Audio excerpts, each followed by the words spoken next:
Hey guys, tonight we're making tamale pie. This is a recipe that is very nostalgic for me. My mom made this for us my whole childhood. I have made it for my family. I do typically make mine different than my mom though. I think she adds some different things than I add, and I add different things that she didn't add. And that's okay, but I know she'll be calling me. She'll be calling me saying, April, where's this? Where's that? That goes in tamale pie. But that's okay. Okay, you want to start by preheating your oven to 375. And then I've got about 2 pounds of ground beef I'm fixing to start frying up in the skillet.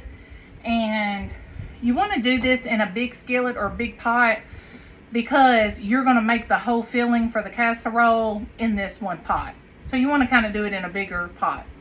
While my ground beef is browning up, I'm going to start chopping an onion and a bell pepper. So my ground beef is still trying to brown, and I have my vegetables cut up. So I'm going to go ahead and make up my cornbread topping for our tamale pie.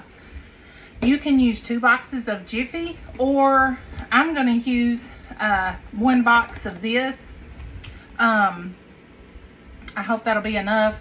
We like the honey cornbread of this brand. It is so good. So I thought I'd use this brand and try it on my tamale pie. So I'm just going to mix this up according to the box directions. My ground beef is a little more than halfway done. I'm going to go ahead and add in my onion and pepper. Okay, so I have mixed up my cornbread according to package directions, and I'm going to add in a can of green chilies. If there's a lot of juice in them, you can drain it. Mine didn't hardly have any juice. And I'm going to put in a big handful of cheese. Okay, so now the topping for our casserole is done. All right, when your ground beef is done and no longer pink, you're going to drain all or most of the grease out of it. Now to your skillet, you're going to add a can of diced tomatoes, any kind you like. Today, I'm trying the chili ready diced tomatoes. Sometimes I do Rotel, sometimes I just do plain. It just depends. But a can of, with the juice. A can of diced tomatoes with the juice. A can of tomato sauce. A package of taco seasoning. Some onion powder. Some garlic powder. Some chili powder. And then you want to add in a little bit of bouillon. I think I'm going to use beef, but the tomato one would probably be good too. So, but I'm going to start out with the beef. And again, this is very salty, so add a little, and then you can always add more later. But I do this in place of salt. Now I'm going to add in 2 cans of black beans and 2 cans of whole kernel corn that have been rinsed and drained. Now I'm going to add in some water. Between 1.5 cups and 2 cups. Now you want to make sure that you taste it to check your seasoning.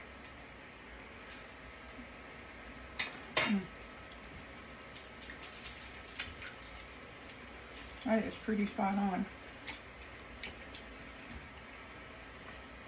For me, mine is pretty spot on. I think because I have it, I am going to add just a little bit more taco seasoning just because I have another pack.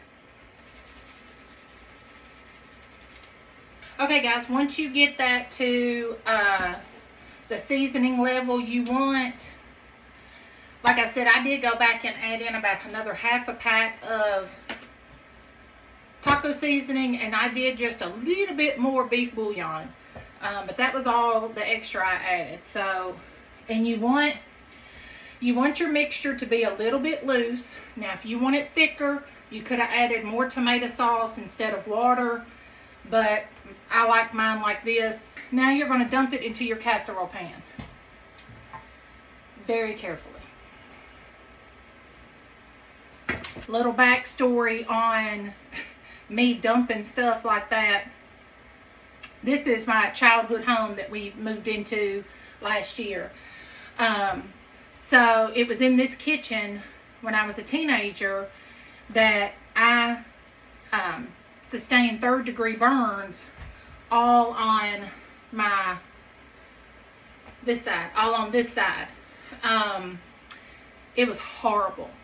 I was pouring out boiling hot tea into the pitcher to make tea. We were all outside playing, and I came in to make tea for everybody.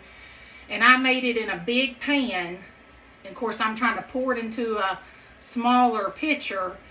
And when I did, I dumped it, and it all came out at once and went down my side and burned on my side.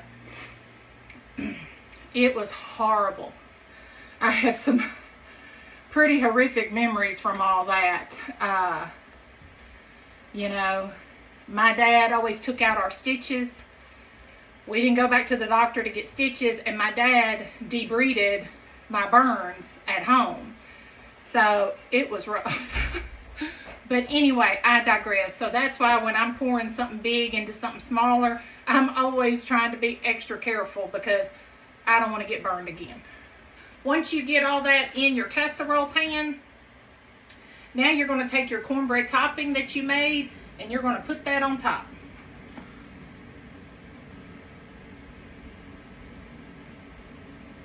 Can y'all see that? That is full to the brim.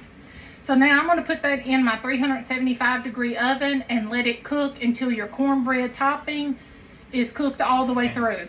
Since mine is full to the brim, I'm going to put a cookie sheet, a baking sheet underneath it because it is going to bubble over and I don't want it bubbling over in my stove.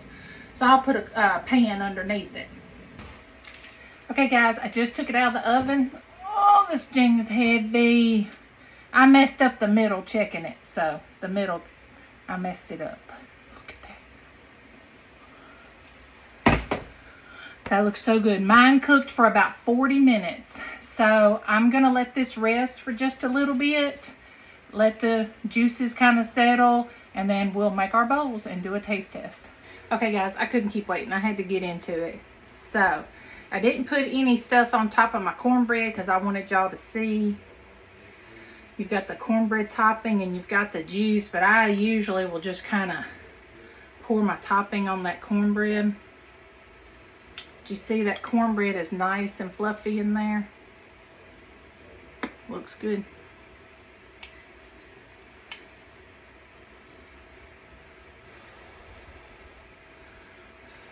This is super hot. Mm. Mm. Mm. Ooh, that is so good. This is always a hit in our house. It's always been a family favorite, even since I was a kid. So, tamale pie. Y'all let me know if you try it. Thanks for tuning in. Bye.